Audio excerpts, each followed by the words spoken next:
جب ہم وہاں پر پہنچے تو بتایا گیا کہ پریس کانفرنس اچانک جو ہے کسی فون کال کے آنے کے بعد پریس کانفرنس منسوخ کر دی گئی ہے.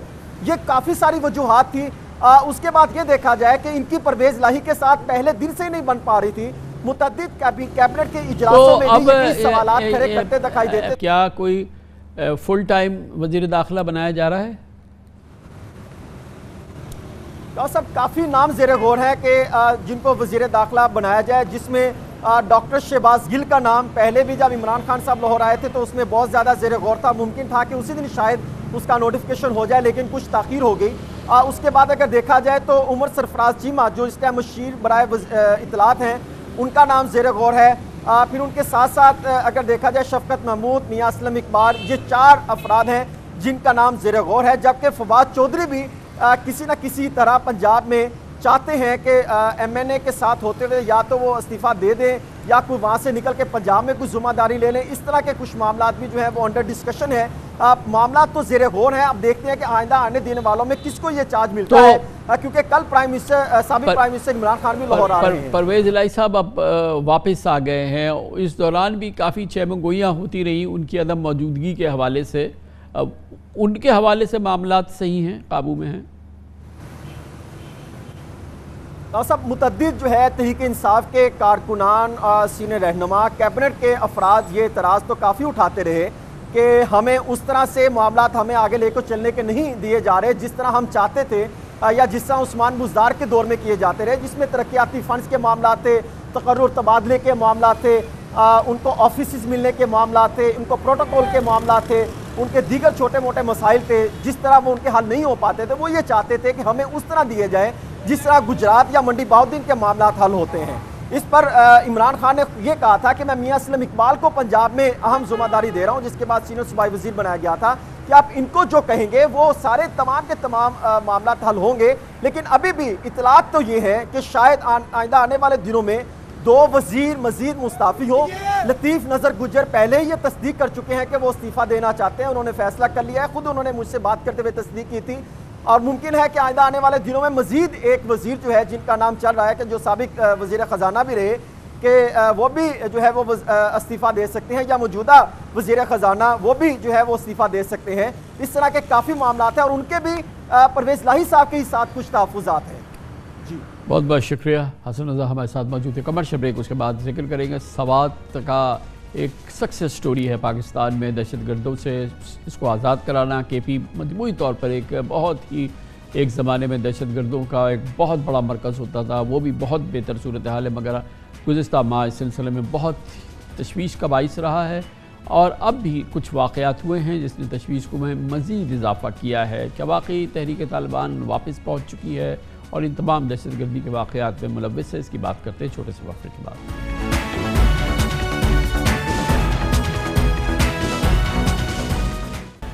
Welcome back. پاکستان نے بڑی جدوجہد کے بعد کے پی خصوصاً سوات کو دہشت گردوں سے نجات دلائی تھی، جس کے بعد سوات دوبارہ سیاحت کا محور بن گیا تھا اور عالمی میڈیا اس کو فرام ٹیررزم ٹو ٹورزم کا سفر قرار دے رہی تھی. مگر گزشتہ کچھ ماہ سے سوات پھر دہشت گردی کا محور بنتا جا رہا ہے. گزشتہ روز سوات میں اسکول وین پر نامعلوم افراد نے فائرنگ کر دی، جس کے نتیجے میں وین ڈرائیور جاں بحق، جبکہ گولی لگنے سے تیسری جماعت کا طالب علم زخمی ہو گیا. معصوم بچے کو 3 گولیاں لگیں. واقعے نے پاکستانی عوام کو 10 سال قبل دہشت گردی کا وہ واقعہ یاد دلایا جس میں سوات میں ہی اسکول وین پر فائرنگ سے نوبل انعام یافتہ ملالہ یوسفزئی زخمی ہو گئی تھی. پولیس کا دعویٰ ہے کہ اسکول وین پر فائرنگ کا ٹارگٹ ڈرائیور تھا، جس میں فرنٹ سیٹ پر بیٹھا بچہ بھی زخمی ہوا. دوسری جانب کالعدم ٹی ٹی پی نے حملے کی مذمت کی. آج ترجمان کے پی حکومت بیرسٹر سیف نے بتایا کہ ہر واقعے کو کالعدم ٹی ٹی پی سے نہ جوڑا جائے. سوات میں گزشتہ 2 ماہ سے مختلف دہشت گردی کے واقعات رپورٹ ہو رہے ہیں. گزشتہ ماہ سوات کے کبل علاقے میں امن کمیٹی کے علاقے کے سربراہ پر بھی حملہ ہوا تھا، جس میں 8 افراد جاں بحق ہوئے تھے. کالعدم ٹی ٹی پی کی جانب سے دہشت گردی کے حملوں کے بڑھتے ہوئے خدشات کے پیش نظر ایک ہفتے قبل وزارت داخلہ نے ملک گیر الرٹ بھی جاری کیا تھا، جس میں حکام کو چوکنا رہنے اور سیکیورٹی بڑھانے کی ہدایت کی تھی. اعداد و شمار کے مطابق اس سال کسی ایک ماہ کے دوران دہشت گردی کے سب سے زیادہ 42 واقعات پچھلے ماہ سپٹمبر میں ریکارڈ ہوئے، جن میں 24 سیکیورٹی اہلکاروں سمیت 40 افراد شہید ہوئے۔ اس سال اگست کے مقابلے میں سپٹمبر میں دہشت گردی کے حملوں میں 35% اضافہ دیکھا گیا تھا۔ 2 ہفتے قبل army chief general Qamar Javed Bajwa کی زیر صدارت کور کمانڈرز کانفرنس میں آرمی چیف نے فارمیشنز کو ہدایت کی تھی کہ قانون نافذ کرنے والے اداروں کے ساتھ مل کر دہشت گردوں کے خلاف کارروائیوں میں کوئی کسر نہ اٹھائی جائے۔ پشاور کی بزنس کمیونٹی کا کہنا ہے کہ عسکریت پسندی اور بھتہ خوری نے کے پی میں کاروبار کو شدید نقصان پہنچایا ہے۔ اسی حوالے سے انڈسٹریلسٹ ایسوسی ایشن پشاور کے مطابق ان کے 28 اراکین نے پشاور میں اپنے صنعتی یونٹس بند کر کے پنجاب منتقلی کا فیصلہ کیا ہے۔ خیبر پختونخوا میں بگڑتی ہوئی صورتحال، امن و امان کی صورتحال، اس پر بات کرتے ہیں۔ ہمارے ساتھ موجود ہے پشاور سے ممتاز سینئر صحافی افتخار فردوس۔ بہت بہت شکریہ افتخار فردوس صاحب۔ یہ بتائیے گا کہ آپ کے نزدیک یہ جو ستمبر میں ہم نے واقعات دیکھے جو کہ کئی سالوں کے بعد بلکہ بدترین مہینہ تھا دہشت گردی کے واقعات کے حوالے سے اور کے پی میں دہشت گردی کے حوالے سے، اس کی کیا وجوہات تھی؟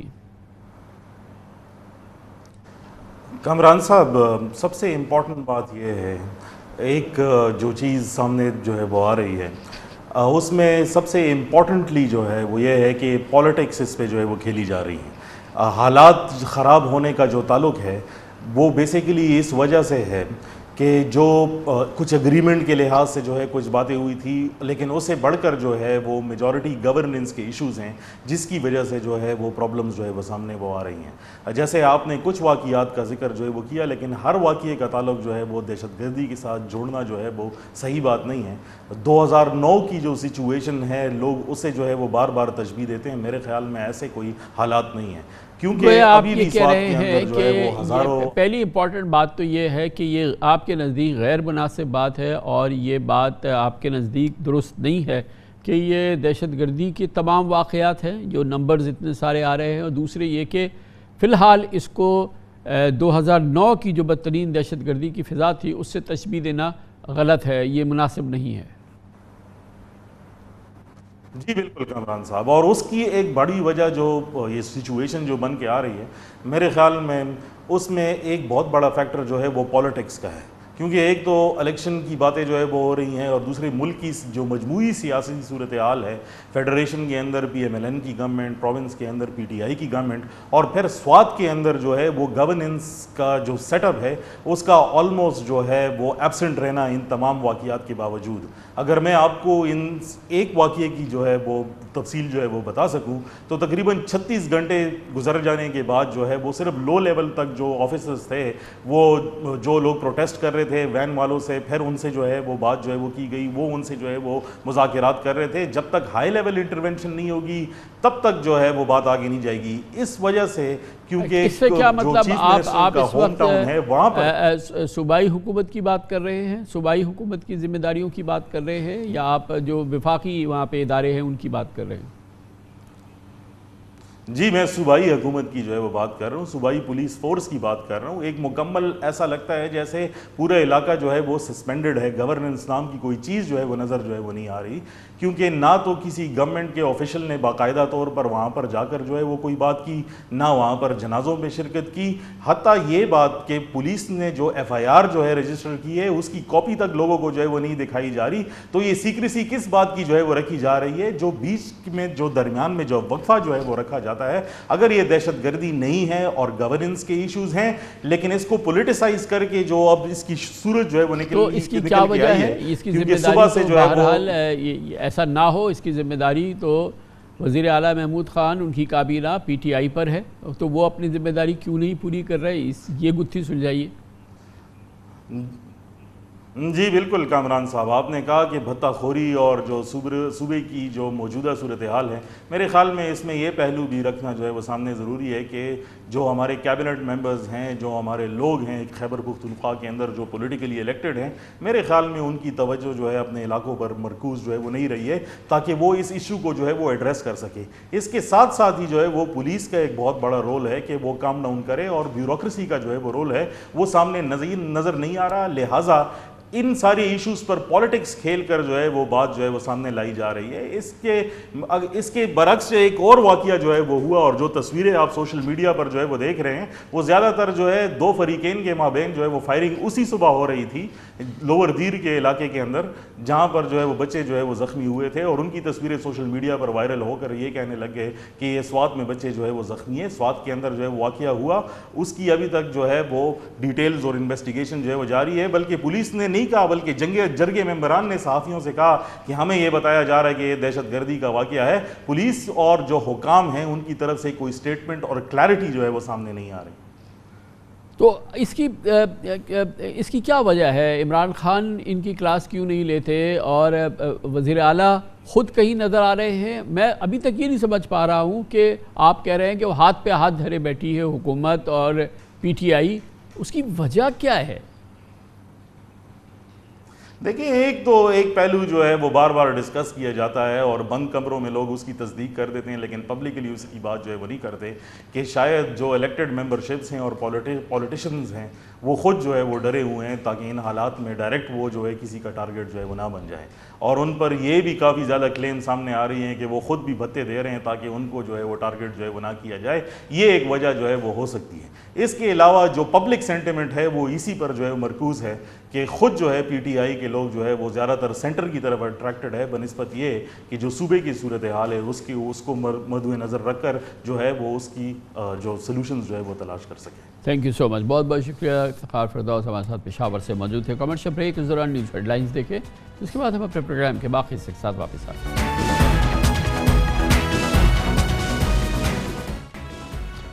پاکستان میں تہلکہ مچ گیا. پرائم منسٹر ہاؤس میں گفتگو ریکارڈنگ کے خفیہ نظام اور آڈیو لیکس کے قضیے نے اس ملک میں سیاسی درجہ حرارت کو آسمان پہ پہنچایا. وزیر اعظم ہاؤس میں بگنگ اور سائبر سیکیورٹی پر سوالات اٹھائے, لیکن پچھلے 24 گھنٹوں میں بڑا دعویٰ سامنے آیا ہے. اس میں رانا ثناء اللہ کہتے ہیں کہ مسئلہ حل ہو گیا ہے. وزیر داخلہ رانا ثناء اللہ کے دعوے کے مطابق ان کی سربراہی میں وفاقی وزراء اور انٹیلیجنس ایجنسی کی سربراہان پر مشتمل کمیٹی نے یہ مسئلہ حل کر لیا ہے, مگر وہ یہ نہیں بتا پا رہے کہ ملزمان کا کیا تعین ہو گیا ہے, ان کے طریقۂ واردات کا سراغ لگ گیا ہے یا کہ کوئی گرفتاری ہوئی ہے یا نہیں ہوئی ہے اور اس کا کیا نتیجہ نکلا. مگر بہرحال یہ گفتگو کی گئی ہے کہ یہ مسئلہ حل ہو گیا ہے. اس معاملے میں انہوں نے دعویٰ کیا ہے کوئی غیر ملکی ایجنسی ملوث نہیں, نہ کسی قسم کی کوئی بگنگ ہوئی, بلکہ وزیر اعظم ہاؤس کے عملے کے کچھ ارکان یہ کام کرتے تھے.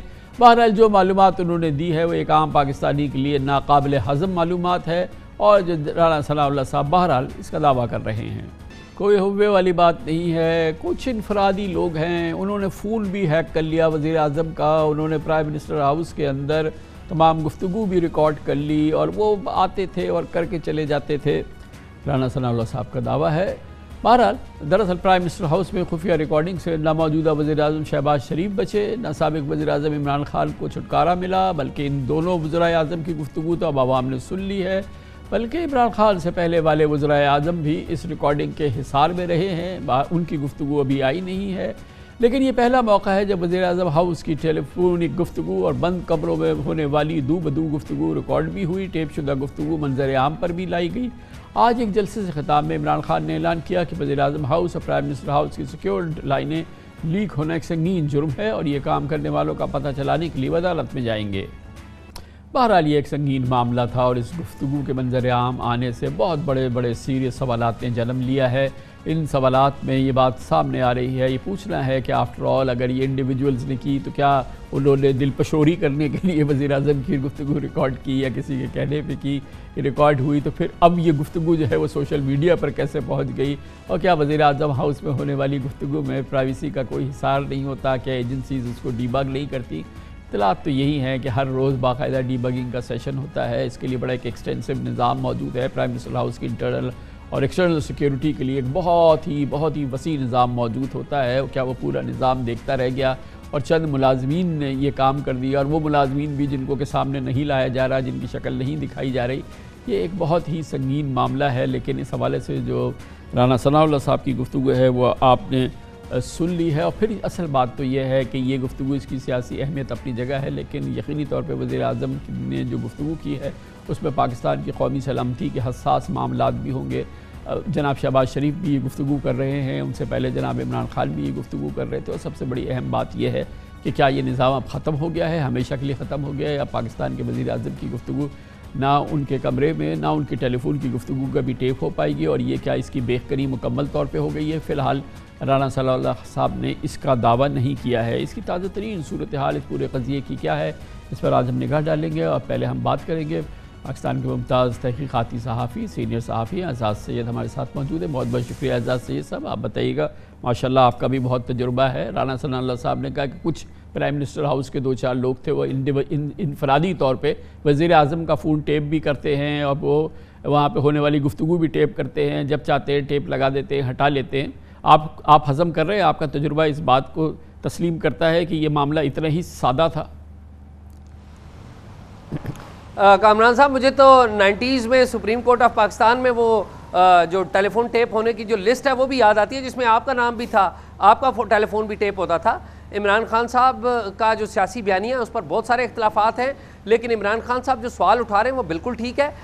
اس وقت اگر پرائم منسٹر کی سیکیورٹی کی بات کی جائے تو پرائم منسٹر ہاؤس کی اور پرائم منسٹر کی سیکیورٹی بلو بک کے تحت وہ عملی طور پہ انٹیلیجنس کے حوالے سے تو انٹیلیجنس بیورو کے پاس جاتی ہے، لیکن ہماری جو پریمیئر انٹیلیجنس ایجنسی ہے، دوسری جو sister intelligence agency I B کی، وہ آئی ایس آئی ہے۔ آئی ایس آئی کے لوگ بھی آتے ہیں، وہ بھی سویپنگ کرتے ہیں، وہ بھی جو چیک کرتے ہیں، جو امپارٹنٹ میٹنگز ہوتی ہیں پرائم منسٹر کی، جس میں سروسز چیفز بھی آتے ہیں، پاکستان کی نیوکلیئر کے حوالے سے بھی اہم فیصلے ہوتے ہیں، پاکستان کی اکانومی کے حوالے سے بھی فیصلے ہوتے ہیں۔ تو یہ جو سیکیورٹی بریچ ہوا ہے عملی طور پر اگر دیکھا جائے تو اس کی ذمہ داری ہمارے دونوں انٹیلیجنس اداروں کے اوپر عائد ہوتی ہے۔ اور اعزاز صاحب، اس میں امپورٹنٹ بات یہ ہے نا کہ اب تک جو چیز سامنے آئی ہے وہ یہ کہ فزیکل بگنگ بھی ہوئی ہے، یعنی کہ وہاں پہ کوئی نظام موجود تھا کہ جو بھی عام گفتگو ہو رہی ہے وہ بلا ٹیلی فون عام بیٹھ کے وہ ریکارڈ ہو، وزیر اعظم اپنے موبائل پہ بات کر رہے ہیں، ان کا اسٹاف کوئی کر رہا ہے تو وہ ریکارڈ ہو رہا ہے۔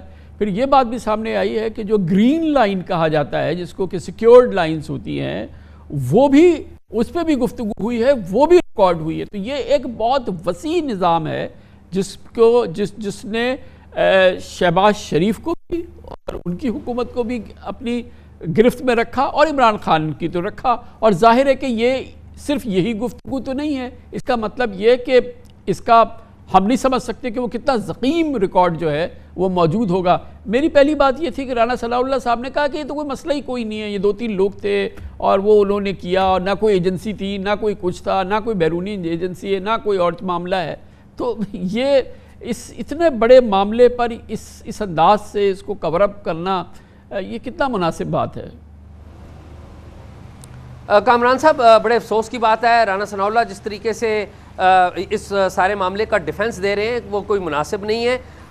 اور ایک بات مجھے ضرور پتہ چلی ہے، جو پرائم منسٹر کو پتہ چلی ہے، کہ یہ فورن ایجنسی والی بات تو کوئی نہیں ہے اس میں، کہ کوئی فورن ہاسٹائل ایجنسی تھی تو وہ یہ ایسا کر رہی ہے، یہ بات تو کلیئر ہے کہ وہ ایسی کوئی بات نہیں ہے۔ لیکن ذمہ داری جن پہ عائد ہوتی ہے بالکل ہوتی ہے، اور تمام سوال اٹھایا جانا چاہیے، اور اس کے اوپر بالکل تحقیقات ہونی چاہیے کہ یہ کس نے کی اور کیوں کی۔ اور جو آپ نے کامران صاحب سوال اٹھایا نا کہ کیا یہ ٹیلی فون کی ہی بگنگ تھی یا کوئی اور سسٹم بھی تھا، تو یہ بات تو کلیئر ہو چکی ہے کہ یہ تو جو پرائم منسٹر شہباز شریف کی ان کے پرنسپل سیکرٹری سے توقیر شاہ سے جو گفتگو تھی وہ ٹیلی فون کی گفتگو نہیں تھی، وہ 1-on-1 گفتگو تھی۔ تو یہ بات تو کلیئر ہو چکی ہوئی ہے کہ یہ اٹ از بیونڈ دیٹ، کہ یہ ٹیلی فون کی گفتگو ٹیپ نہیں ہوئی، یہ ادر جو عام کنورسیشنز ہیں وہ بھی ٹیپ ہوئی ہیں۔ اور یہ بھی تو طے ہے نا کہ صرف یہی گفتگو تو ٹیپ نہیں ہوئی ہے نا، جو ہم نے سنی ہے، جو ہم تک پہنچی ہے۔ پھر خالی ٹیپ تو نہیں ہوئی ہے نا، بڑے زبردست جدید میڈیا انداز میں وہ عوام تک بھی پہنچی ہے نا۔ کامران صاحب، وہ عوام تک بھی پہنچی ہے۔ دیکھیں نا کامران صاحب، پہلے کوئی زمانہ تھا کہ کسی نامعلوم اخبار کو خبر دے دی جایا کرتی تھی، وہ باقی جو مین اسٹریم اخبار تھے وہ اخبار اٹھا لیا کرتے تھے۔ ریسنٹ پاس میں بھی ہوتا رہا، اور آپ کو بھی یاد ہے 90s میں یہ کام ہوتا رہا ہے۔ اب تو بڑا آسان کام ہے کہ آپ جو انٹرنیٹ کے اوپر یہ پھینک دیں، کوئی بھی بندہ اس کے اوپر اپنا اکاؤنٹ بنائے اور پھینک دے۔ تو بات تو یہ ہے کہ یہ جن اداروں کی یہ ذمہ داری ہے، جن کے اوپر یہ ذمہ داری ہے، اگر کسی اور نے کیا تو وہ بندہ لے آئے سامنے. ابھی تک تو بندہ سامنے نہیں آیا, اور جب تک بندہ سامنے نہیں آئے گا, یہ بتائیے میں بڑے ادب سے کہوں گا ہمارے اداروں کے اس وقت کے لحاظ سے تو سب سے زیادہ تشویش وزیر اعظم شہباز شریف کو اور ان کے جو جتنے رفیق ہے, جو ان کے لوگ وہاں پر ہوتے ہیں, ان کو ہونی چاہیے. اب کیا وزیر, آپ کی اطلاع کے مطابق شہباز شریف صاحب کو اس بات کی یقین دہانی ہو گئی ہے کہ اب ان کی گفتگو ٹیپ نہیں ہوتی؟ کامران صاحب آپ شاید سن کے حیران ہو, میں یہ بڑا اہم سوال تھا کہ میں مختلف لوگوں سے پوچھتا رہا کہ کیا پرائم منسٹر نے اس بات کو انشور کر دیا ہے کہ ان کی ٹیپنگ نہ ہو. تو میرے پاس جو اطلاعات ملی ہیں ان میں پرائم منسٹر نے کبھی یہ موقف ہی نہیں اٹھایا. ہاں البتہ انہوں نے ایک ہائی پاورڈ کمیٹی ضرور بنا دی ہے جس میں رانا ثناء اللہ اس کی قیادت کر رہے ہیں, اور آپ کو پتہ ہے کہ اس کے نیچے انٹیلیجنس ایجنسیوں کے نمائندے بھی ہیں, باقی وزراء بھی ہیں, اور کو آپٹیڈ نمائندے بھی ہیں. تو ہائی پاورڈ کمیٹی بنا دی ہے جو کہ ریکمنڈیشنز دے گی جس پر عمل درآمد کیا جائے گا. دیکھیے ابھی تک تو ہونا یہ چاہیے تھا کہ ہیڈز رول ہو چکے ہونے چاہیے تھے, ہیڈز رول نہیں ہوئے. ابھی تک تو ہونا یہ چاہیے تھا کہ لوگوں کے سامنے بتایا جانا چاہیے تھا کہ ہم نے فلاں بندوں کو سسپینڈ کر. بڑی نوازش شہزاد سید ہمارے ساتھ موجود تھے. اب اس کی مزید پروفیشنل رائے لیتے ہیں. آج ہم نے اس کے لیے دعوت دی ہے جناب احسان غنی کو. ممتاز پاکستان پولیس سروس کے افسر ہیں, بہت ہی سینئر عہدوں پہ کام کر چکے ہیں. اس کے علاوہ وہ انٹیلیجنس بیورو کے سربراہ بھی رہ چکے ہیں. بہت بہت شکریہ غنی صاحب. یہ فرمائیے گا کہ آپ کے سامنے یہ پورا یہ بگنگ کے معاملے, انٹرسیپٹ کے معاملے, یہ تمام چیزیں آپ کے سامنے آئی ہیں. اگر آپ اس وقت پاکستان کی انٹیلیجنس ایجنسیز میں اگر اس کو لیڈ کر رہے ہوتے تو آپ کے لیے کتنی تشویش کی بات ہوتی ہے؟ میں یہ کہوں گا کہ یہ بہت تشویش کی بات ہوگی. یہ بالکل ایسا ہے جیسے آپ اگر ماضی قریب میں ہم جائیں کہ ایبٹ آباد میں او بی ایل کا جو تھا کلنگ, اس کے برابر کی میگنیٹیوڈ یا اس سے زیادہ, کیونکہ وہ تو صرف ایک انٹری اور ایگزٹ تھا اور یہ فار منتھس ایک کام ہو رہا تھا. تو یہ بہت زیادہ تشویش کی بات ہے. آپ پھر بھی احسان غنی صاحب یہ بتائیے گا, آپ نے تو پھر بھی اس کو ایک لمٹ کیا ہے کئی مہینوں تک.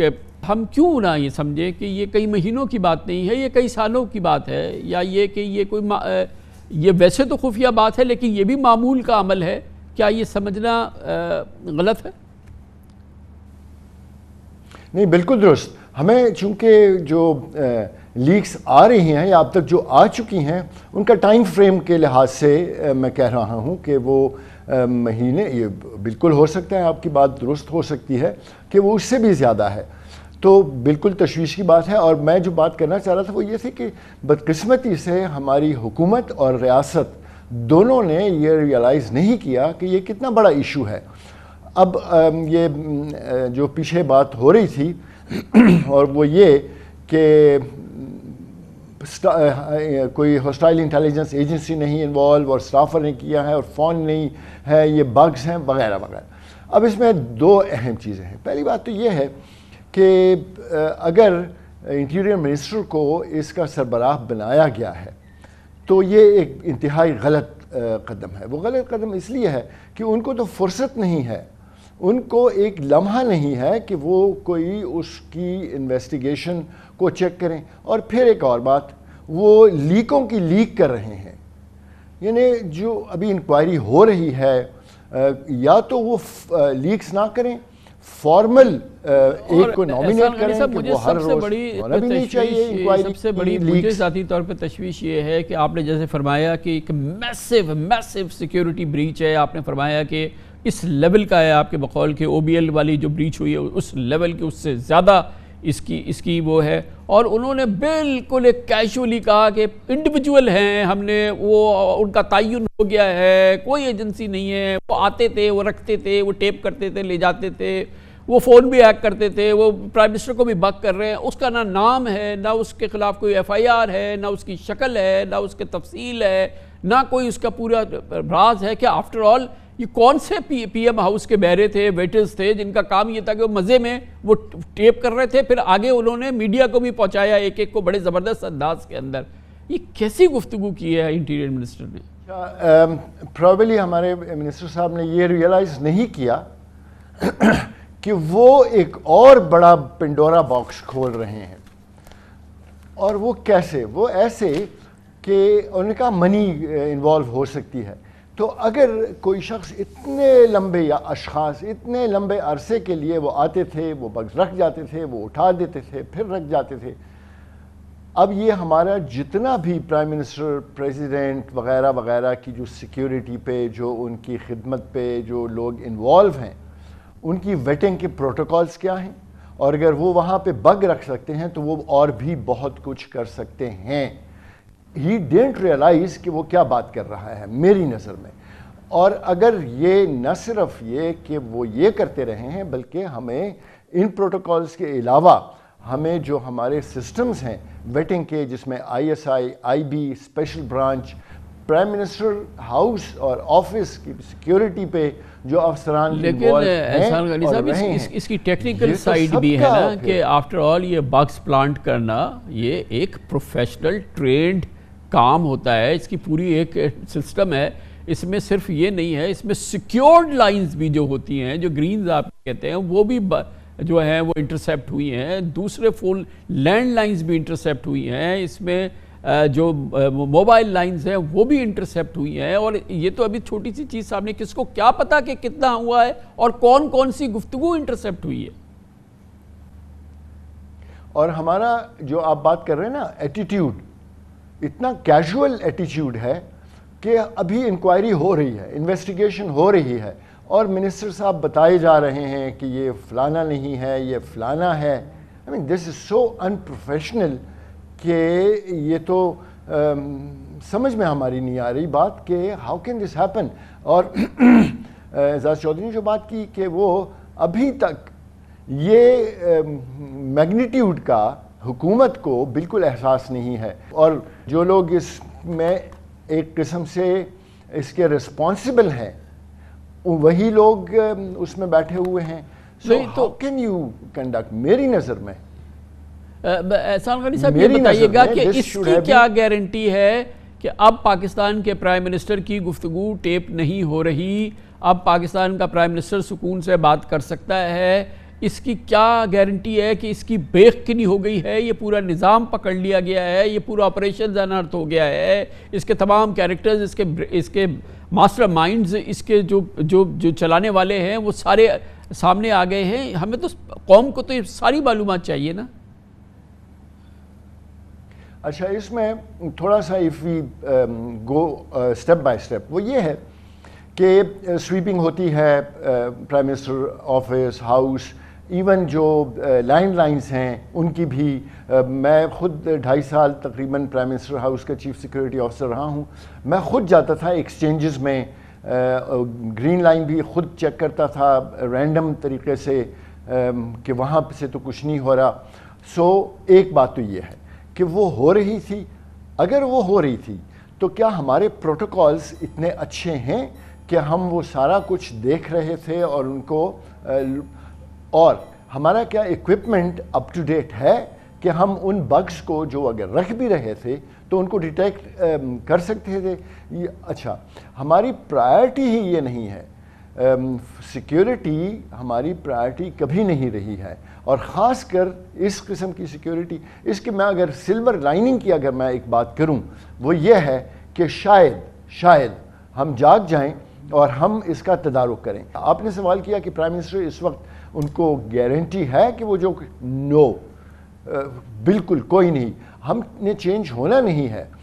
ون تھنگ کہ اگر آپ نے کوئی اس کا تدارک اس طریقے سے کرنا ہے، سو پہلے پروٹوکول جتنے ہیں وہ پرائم منسٹر، پریزیڈنٹ اور ہم سب نے، یعنی جو ہائی آفیشلز ہیں، میں تو نہیں لیکن جو ہیں، انہوں نے اپنے اوپر اس چیز کو اپلائی کرنا ہے، امپلیمنٹ کرنا ہے. امپلیمنٹیشن اوپر سے شروع ہوگی. اگر پرائم منسٹر آتے ہیں اور ان کے منسٹرز بھی بغیر چیکنگ کے آتے ہیں اور ناراض ہوتے ہیں اگر کوئی ان کو چیک کرتا ہے، تو ہمارے جو چیکنگ اور سکیننگ کے اور سویپنگ کے جو لوگ ہیں وہ بھی دبک جاتے ہیں.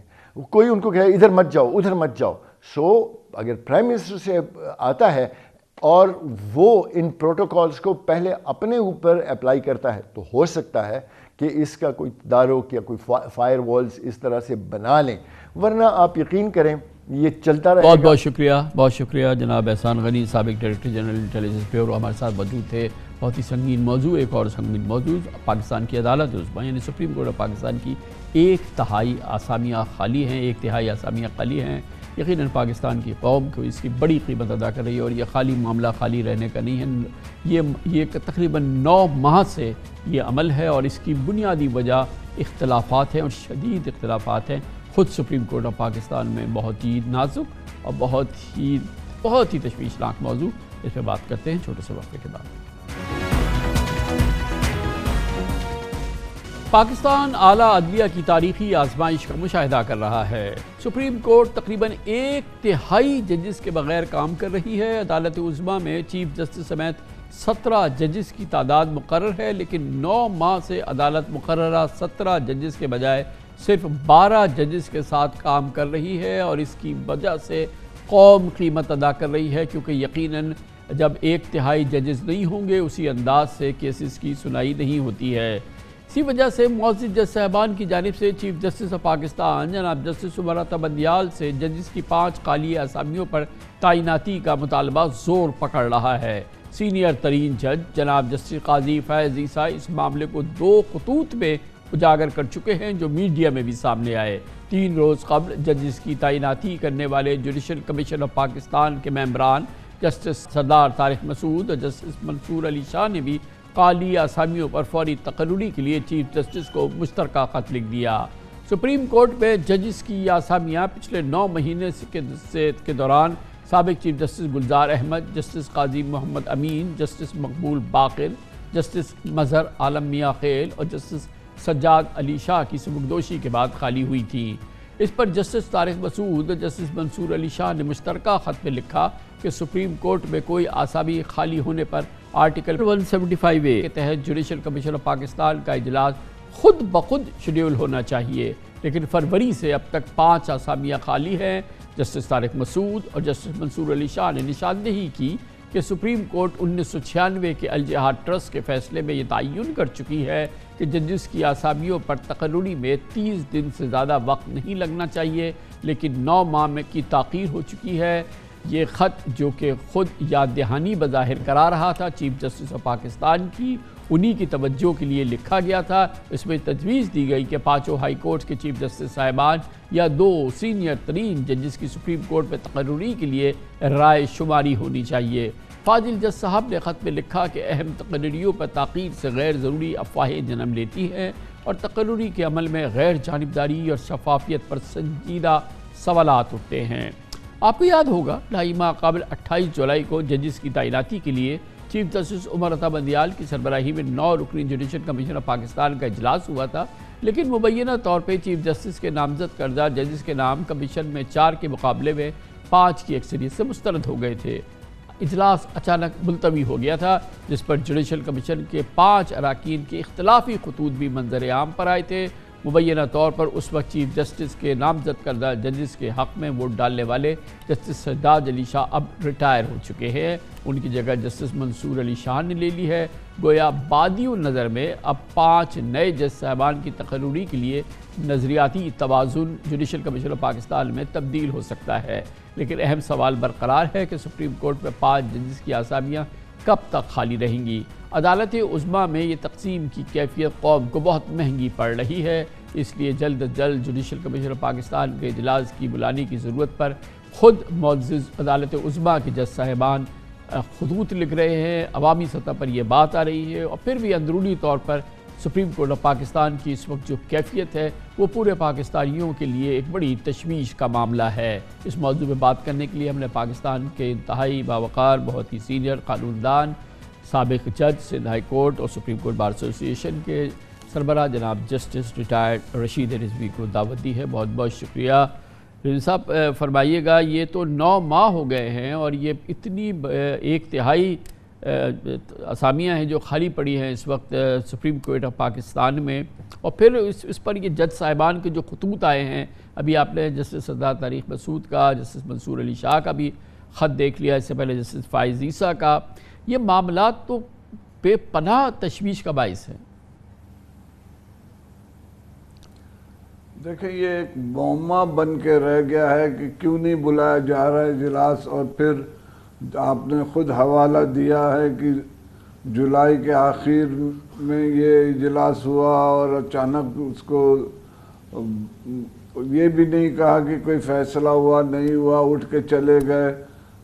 بڑا عجیب صورتحال ہے. اس سے لوگ یہ نہیں ریئلائز کر رہے ہیں کہ کتنے لیٹیگنٹس, کتنی لوگ سفر کر رہے ہیں, فیصلے نہیں ہو پا رہے ہیں, بینچز کم ہیں, اور اس کی وجہ سے سرکٹ میں ججز نہیں جا پا رہے ہیں. لاہور کی سرکٹ میں کوئی بینچ نہیں لگتی ہے, پشاور میں, بلوچستان میں, کراچی میں بڑی سفرنگ ہے, لیکن لوگ کیوں یہ پرابلم حل نہیں کر رہے ہیں. بڑا تکلیف دہ پہلو ہے یہ, جبکہ الجہاد کیس میں یہ فیصلہ ہو چکا تھا کہ آسامی اگر خالی ہوتی اس سے پہلے کارروائی شروع ہو جانی چاہیے, اور اس کے ریٹائرمنٹ کے 30 دن کے اندر جو ہے وہ اپوائنٹمنٹ ہو جانا چاہیے.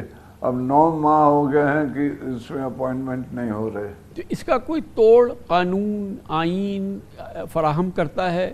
پاکستان میں یہ صورتحال ہوئی ہے, غیر معمولی صورتحال ہے, ہم نوحہ کنا ہیں, مگر اس کا حل نہیں ہے کیا قانون میں؟ اور اگر نہیں ہو رہا یہ اجلاس تو اس کی کوئی, ہم سب پوری قوم جو ہے وہ ہاتھ پہ ہاتھ دھرے بیٹھی ہے, انتظار میں بیٹھی ہے.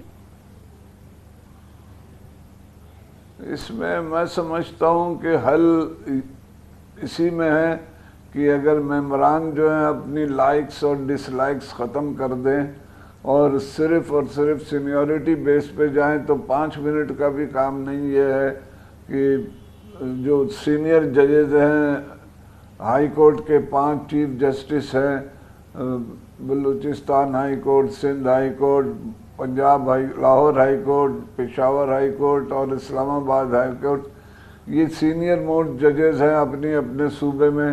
انہیں اپوائنٹ کر دیں, جھگڑا ختم ہو جائے گا. لیکن جھگڑا وہاں پہ شروع ہوتا ہے جب نام پرپوز ہوتا ہے, ایک 11واں نمبر, ایک 13واں نمبر, ایک 14واں نمبر, تو وہاں پہ پھر انگلیاں اٹھتی ہیں, وہاں پہ پھر باتیں ہوتی ہیں.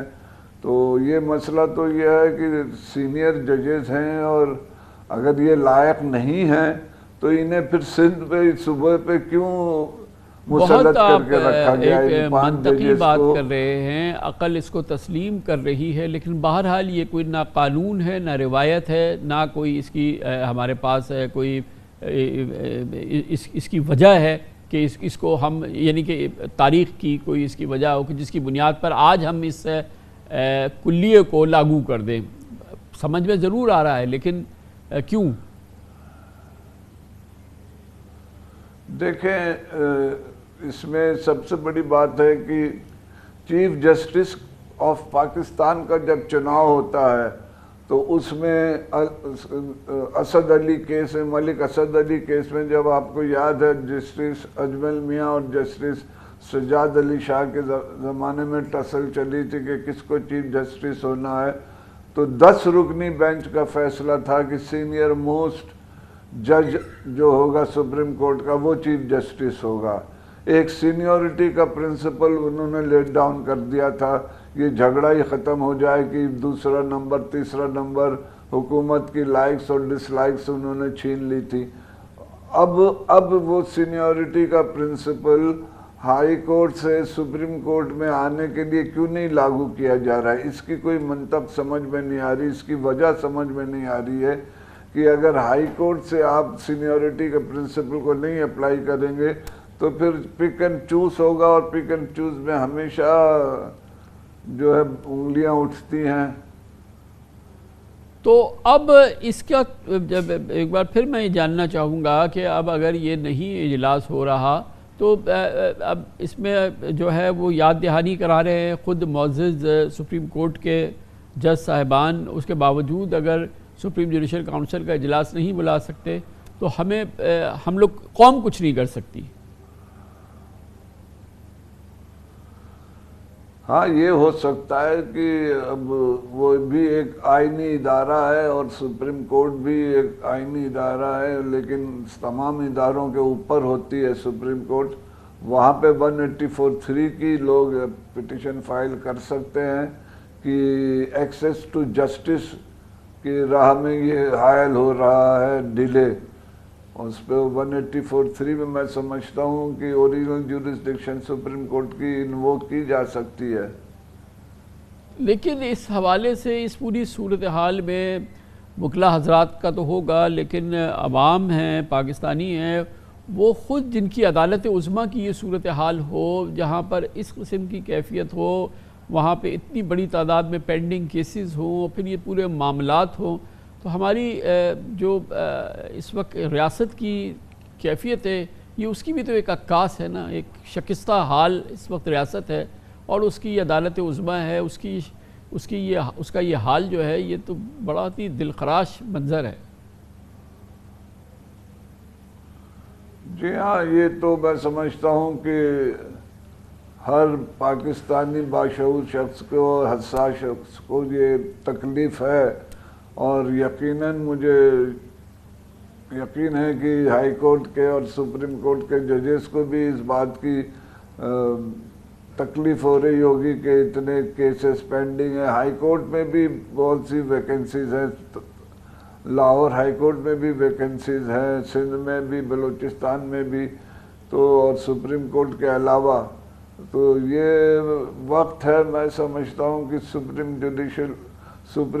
جوڈیشل کمیشن جو ہے وہ بیٹھے اور کوئی نیشنل انٹرسٹ میں بیٹھ کے فیصلے کرے تو زیادہ بہتر ہوگا، ورنہ یہ 9 سال گزر جائیں گے اور فیصلہ نہیں ہو پائے گا اگر ہم اپنی ضد اور انا پہ اڑے رہیں گے تو.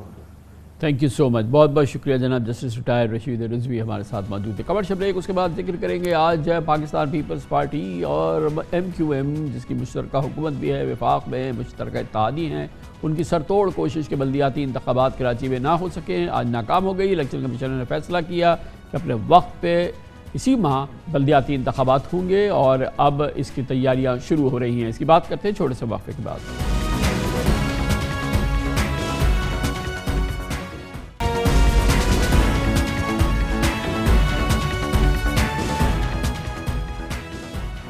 آج الیکشن کمیشن نے کراچی میں 23 اکتوبر کو ہونے والے بلدیاتی انتخابات شیڈیول کے مطابق کرانے کا اعلان کیا ہے. یہ ایک بہت اہم اعلان ہے، جس کے بعد پیپلز پارٹی اور MQM سندھ میں بلدیاتی انتخابات کا دوسرا مرحلہ کو ملتوی کرانے سے متعلق امیدوں پر پانی پھر گیا.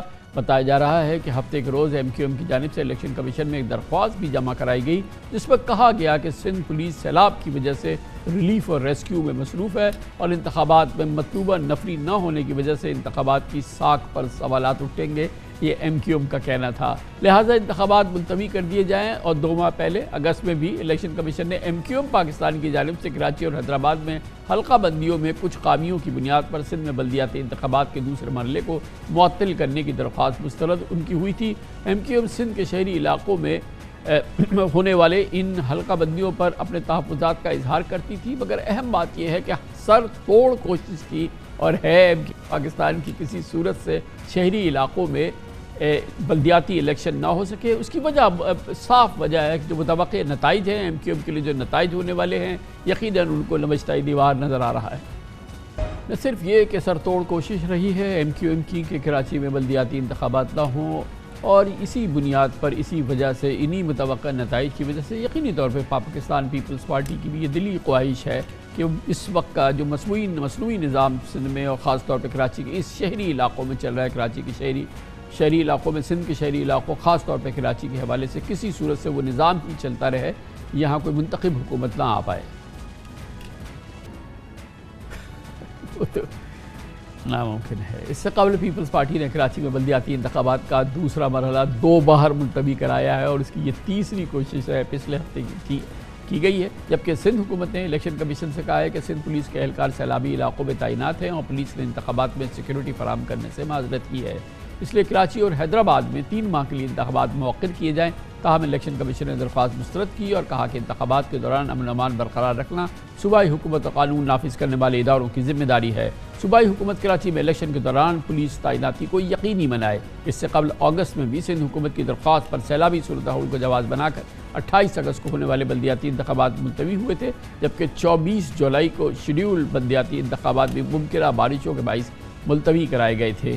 دراصل حکومتی حلقوں میں پہلے سے متوقع نتائج پر لرزہ طاری ہے اور اس کی بنیاد پر 21 اگست کو کراچی میں NA 245 کا ضمنی انتخابات کا نتیجہ ہے، جس میں پیپلز پارٹی اور نون لیگ کے 12 اتحادیوں کو PTI کے امیدوار سے بہت بڑی شکست ہوئی تھی۔ حیرانی کی بات یہ ہے کہ سندھ میں پچھلے 2 سال سے بلدیاتی حکومت ہے ہی نہیں۔ سیلاب تو ابھی 2 ماہ پہلے آیا ہے، جبکہ الیکشن ایکٹ 2017 کے مطابق الیکشن کمیشن کی ذمہ داری ہے کہ وہ بلدیاتی مدت ختم ہونے کے بعد 120 روز کے اندر انتخابات کرائے۔ یہ آئینی ضرورت، یہ آئین پاکستان کی کھلی خلاف ورزی، سیلاب کے نام پر انتخابات کو بار بار ملتوی کرانے کی کوشش، اور کوئی یہ نہیں پوچھتا کہ یہ سیلاب کیا 1 سال پہلے بھی تھا، کیا یہ 6 ماہ پہلے بھی تھا، کیا یہ 9 ماہ پہلے بھی تھا۔ اس کا جواب نہ خالد مقبول صدیقی کے پاس ہے، نہ بلاول بھٹو کے پاس ہے، جو کہ یقینی طور پہ اس وقت ایک حکومت کے شریک بھی ہیں۔ اس پوری صورتحال پہ بات کرتے ہیں۔ آج ہم نے دعوت دی ہے اس کے لیے محترم حافظ نعیم الرحمان کو، امیر جماعت اسلامی کراچی۔ بہت بہت شکریہ حافظ صاحب۔ یہ تو چلیں، آج الیکشن کمیشن آف پاکستان نے بہرحال ان کی نہیں سنی ہے اور اس نے فیصلہ یہ کیا ہے کہ الیکشن ہوگا۔ تیاریاں مکمل ہیں آپ کی اور آپ اب اس کے لیے تیار ہیں؟ ہماری تو تیاری پہلے سے تھی بھی، لیکن دیکھیں یہ مسئلہ تو ہوتا ہے نا کہ جب آپ ایک دفعہ الیکشن ہونے والا تھا ملتوی کر دیا، پھر دوبارہ ہونے والا تھا ملتوی کر دیا، تیسری مرتبہ اعلان ہوا اور اس پہ اتنے کنفیوژن بار بار حکومت کی طرف سے آئیں، تو جو پولیٹیکل ورکر ہوتے ہیں یا عوام ہوتے ہیں ان میں بڑے کنفیوژنز ہوتے ہیں۔ آج صبح تک بلکہ دوپہر تک لوگ یہ سمجھ رہے تھے کہ بس اس دفعہ بھی وہی ہوگا، اور جس سے بات کرو الیکشن کی وہ کہتا تھا کہ الیکشن تو ہونے نہیں ہیں۔ لیکن الحمدللہ الیکشن کمیشن کا یہ فیصلہ اچھا ہے، ہم اس کا خیر مقدم کرتے ہیں، اور اب ہم یہ ساتھ ہی یہ مطالبہ بھی کرتے ہیں کہ ڈپلائمنٹ جو ہے پولنگ اسٹیشن کی سطح پر پاکستان رینجرز کی ہونی چاہیے، آرمی کی ہونی چاہیے، اور اگر یہ پیپلز پارٹی کہتی ہے کہ ہمارے پولیس کے لوگ موجود نہیں ہیں، تو پہلا تو سوال میرا ان سے یہ ہے، عجیب سی بات مراد علی شاہ صاحب نے کہی تھی کہ ہمارے پاس تو صرف 12,000 نفری ہے۔ میں پوچھنا چاہتا ہوں ذرا لسٹ تو دکھائیے ہمیں کہ کتنے پولیس افسران آپ نے وہاں پر ڈپلوائے کیے ہیں سیلاب زدگان میں، کتنے پولیس کانسٹیبل اور وغیرہ وغیرہ کیے ہیں؟ کچھ بھی نہیں ہے، غلط بیانی سے کام لے رہے ہیں، دھول جھونک رہے ہیں آنکھوں میں۔ اب بہرحال ان کو پولیس بھی لگانی پڑے گی، جو اویلیبل 37-38 ہزار پولیس اہلکار کراچی میں موجود ہیں۔ رینجرز کو ہونا چاہیے، اس لیے کہ صرف پولیس کے اوپر نہیں چھوڑ سکتے، وہ پوری طرح ان کے انفلوئنس میں ہے۔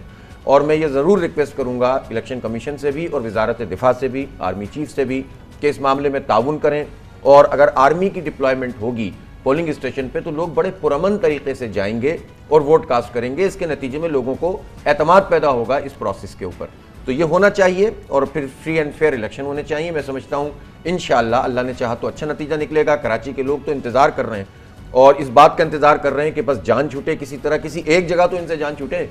یعنی دیکھیں نا، سندھ حکومت ان کے پاس ہے، وفاق میں یہ لوگ موجود ہیں، ایک بلدیہ لولی لنگڑی اندھی بہری انہوں نے بنا کر رکھی ہوئی ہے، لیکن پھر بھی لوگ چاہتے ہیں کہ یار یہاں سے تو ان سے جان چھوٹے، پھر باقی بھی لڑیں گے انشاءاللہ۔